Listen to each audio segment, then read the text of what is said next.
one of the founding fathers of our country, Benjamin Franklin. This guy had some virtues that he published. This Ben Franklin's 13 Virtues. Have you heard of those? I recently have, and I was actually really surprised about them because one is they were written like in the 1700s, and second, the guy was like 20 years old when he wrote them. He wrote them. I don't know what they called it back then. They could have called it written.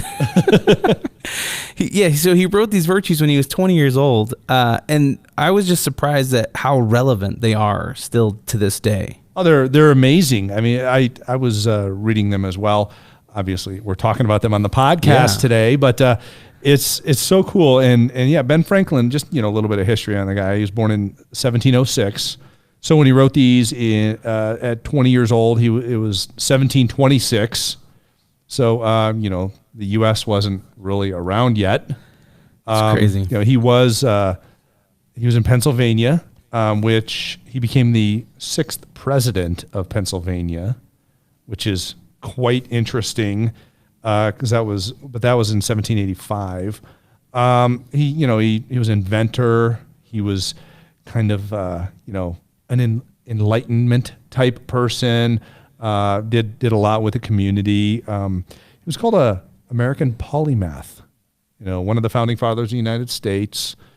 So he was a political theorist, a politician, author, printer, Freemason, postmaster, scientist, inventor. He kind of did everything in society, it looks like. And a motivational coach. Yeah. Like the Darren Hardy of the 1700s. Oh, there you go. I think he kind of viewed himself a little bit as like a Socrates or something like that. Yeah.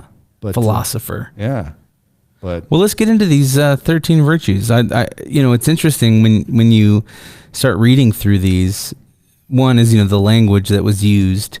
So some of it kind of needs some translating, but let's get into them. Should we kind of translate them as we go along? Yeah, I think that'd be good. Okay. Well, all right. The first one, the first of Ben Franklin's 13 virtues, temperance. So, he talked about eat not to dullness, drink not to elevation.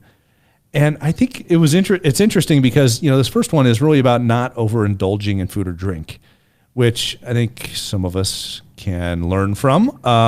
It kind of sets the tone for the rest of these things to operate your body at an optimal level, to not overdo yourself, not to, overindulge. And this essentially makes those other virtues possible. Yeah, it kind of kicks off the temperance thing, kind of kicks everything else off. Yeah, it's interesting. In today's day and age, we talk about a healthy lifestyle. Mm-hmm. Don't go put down a pizza in a moderation. Box. Yeah.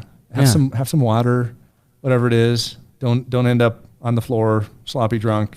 Things like that. I mean, it's live a wholesome, good life when it comes to how you feed your body and what you're able to create from yourself as a result of your actions. Yeah, I love that.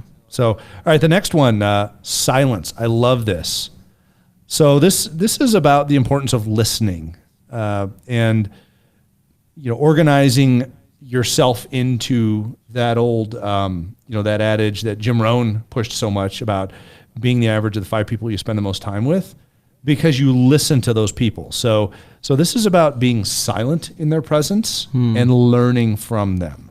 Yeah, speak not but what may benefit others or yourself. Avoid trifling conversation. Whoa. Did you come up with that? No, that's Ben Franklin. Oh, gotcha. That's awesome. So, yeah, it's right. And I've heard it said before, you have 2 ears and 1 mouth, use them proportionately. Yeah. So we can all take a note from that. Exactly. And I think in today's day and age also, don't be so quick to jump on the keyboard and hammer out a diatribe on Facebook or something like that. Yeah, that's at avoiding the trifling conversation. Yeah, exactly. So, all right, the next one, order. Let all your things have their places. Let each part of your business have its time. So I see that as organize yourself and your day. Yes, totally. And it's interesting because when we look at how we block out our time and how we do things that create productivity for us. We also waste a lot of time, some of those in between moments. It's like spare change, spare time. But it's simply put, this is do what you're set out to do. Put those systems in place in order to accomplish your goals, through the order. So, have the right interest in mind. Yeah. Next one, resolution. Resolve to perform what you ought to. So this almost kind of goes with the one before it. So resolution kind of goes with order, and resolve to do something. It's like you put out what you're going to do, and then you do it. I love it. Yeah, exactly. I guess we can't get any more simple than that, right? Yeah. All right, then the next one, frugality. Make no expense, but to do good to others or yourself. For example, waste nothing. Yeah, spend less than you earned. I love that. Sounds simple enough, but a lot of times we do the opposite. Well, it's hard. We live in this culture of consumerism, right? So, and when you can get 2-day shipping, right, or Amazon, or go to the like Costco and buy in bulk, right? Right. Yeah, you can't get out of Costco less than $150. Right. I need 200 rolls of toilet paper and 5 pounds of peanuts. Right. So, all right. Next one, industry. Lose no time, be always employed in something useful, cut off all unnecessary actions.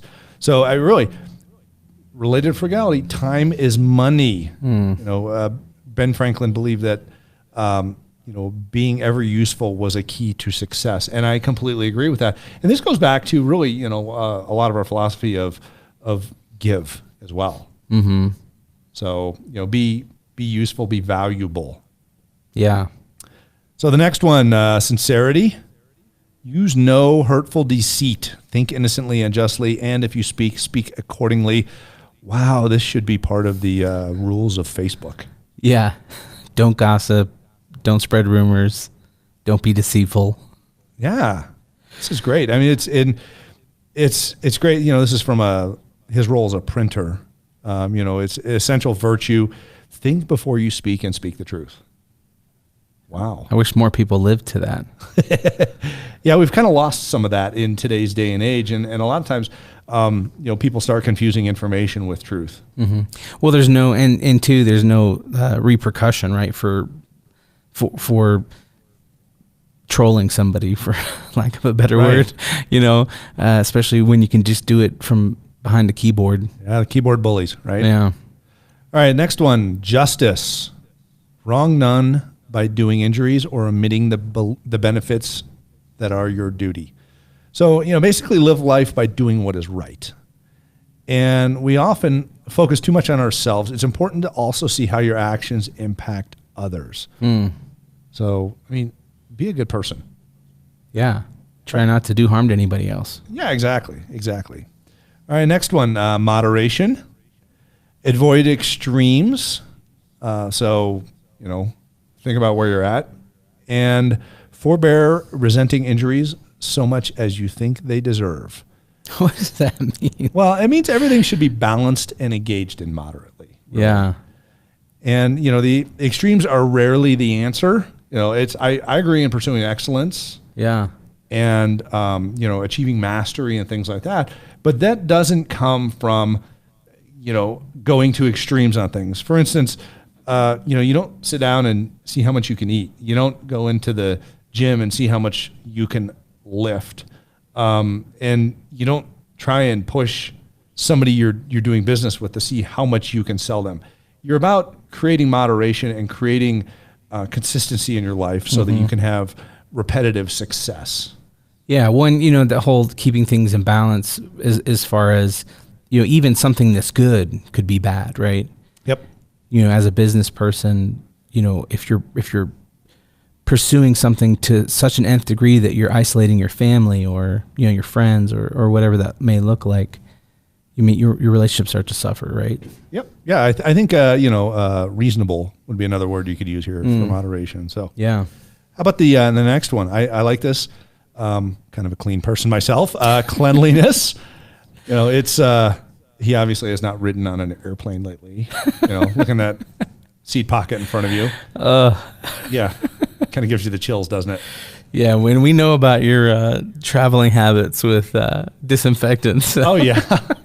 Yeah, I love this virtue, cleanliness. So tolerate no uncleanliness in body clothes or habitation. Which, was so relevant for back in the 1700s, right? People just threw their sewage out in the streets. Yeah. Well, and disease and everything. Right. There was not a whole lot of prevention going on when it came to, the cook didn't have a sign in the bathroom that said, wash your hands after use. So there really weren't a whole lot of health requirements, I don't think. But, essentially, this is take the time to take care of yourself and your environment. Yeah. I think if everybody did that, life would just be a little bit nicer. Yeah, agreed. So next one, tranquility. Be not disturbed at trifles or at accidents, common or unavoidable. So, don't get upset about the little things, as it does more harm than good. And people are so quick to fly off the handle now that there's no tranquility left in this world, frankly. Or very little for that matter. I mean, just, it's funny because like today's Darren Daily was, it doesn't matter. He talks about this yogi that he saw.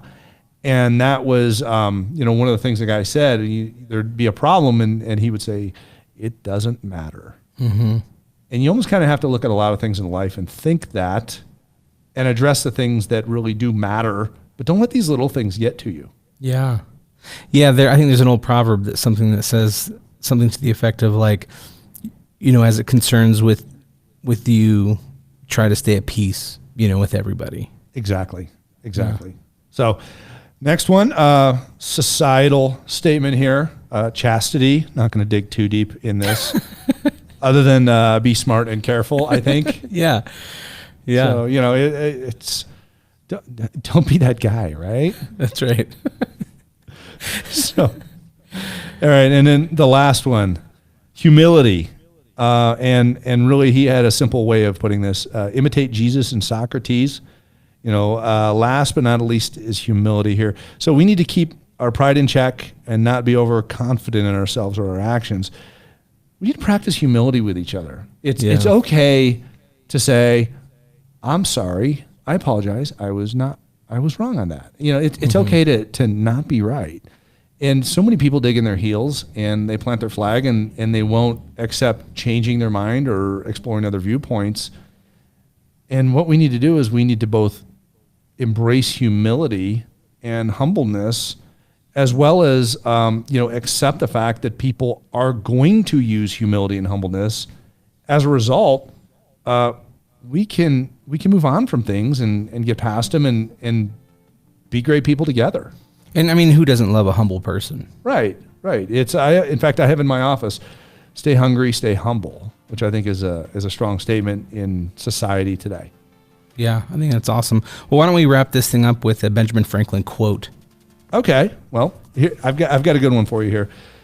Without continual growth and progress, such words as improvement, achievement, and success have no meaning. That's great. And once again, I just love that this was written in the 1700s, but everything on this list is so relevant to today. If you and the thing about this guy is that he woke up every day, right, and he tried to execute each one of these virtues every single day of his life. And look what he did. I mean, he's on the $100 bill. Right. Here's a yeah. I mean, talk about a legacy, right? Yeah. You want a Ben Franklin? It's cool because this is about being a good human being. Nothing more. It's about being a good human being. And if we all practice the rules of being a good human being every day, talk about a great way to start with a win. Totally. I love that. All right.